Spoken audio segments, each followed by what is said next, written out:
Hello everyone, welcome to Toyeen Talks. How you doing? Thank you for watching. Till I'll see you in my next video. Stay safe, stay blessed. I love you. Bye. Ju gbogbo ẹ̀ lọ, ọpẹ́ ni f'Ọlọ́run. A dúpẹ́ wípé a gbóhùn ìyá, a gbóhùn ọmọ, bàbá náà wà láyọ̀ àtàlàáfíà. Priscilla àti Juma, congratulations to you. Ọlọ́run á wò, Ọlọ́run á bá wa dá sí.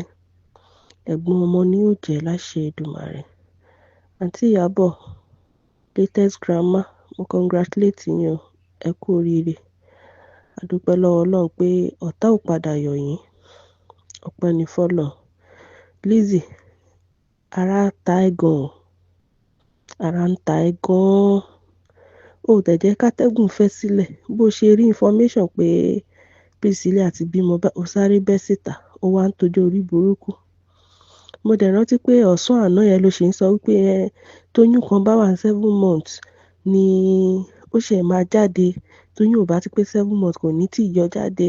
Ìgbà tí ìwọ wà lóyún dínríndínrín láì mọ̀ wípé ọmọ gan ti wà nínú tíátà tó ti ń rọbí lọ́wọ́. Sórí pé Ọlọ́run jẹ́ ẹ̀dá lọ. Ọlọ́run jẹ́ ẹ̀dá lọ. Àwọn olóògùn ẹ̀, ó yẹ kó wá pákó kó lọ fọmọ́ gbogbo wọn lórí nítorí ojú padà tì ẹ́. Ọlọ́run padà gbé Priscilla lékè. God no be man at all. God no be man. Ojú tì ẹ́, ojú tì ẹ́ o. Ojú tì ẹ́. A ti ṣàṣeyọrí eléyìí náà. A dúpẹ́ fún Elédùmarè. Wérékó, ó jẹ́ lọ sinmi. Lọ sinmi. Ayé ẹ ti bàjẹ́ tán sórí social media. Àgbàlagbà rẹ̀ ò rí nǹkan tó dáa, wérékó.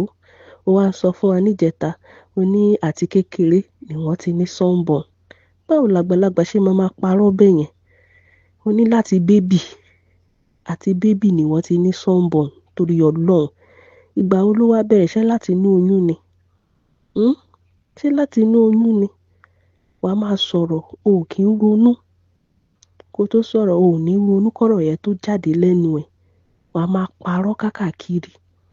Wà á máa parọ́ kiri gbogbo nǹkan tó bá ṣẹlẹ̀ sí ẹ, gbogbo nǹkan tó ti ṣẹlẹ̀ sí ẹ sẹ́yìn. Ìyábọ̀ Òjó ni. Ó jẹ́ má kúkú Ìyábọ̀.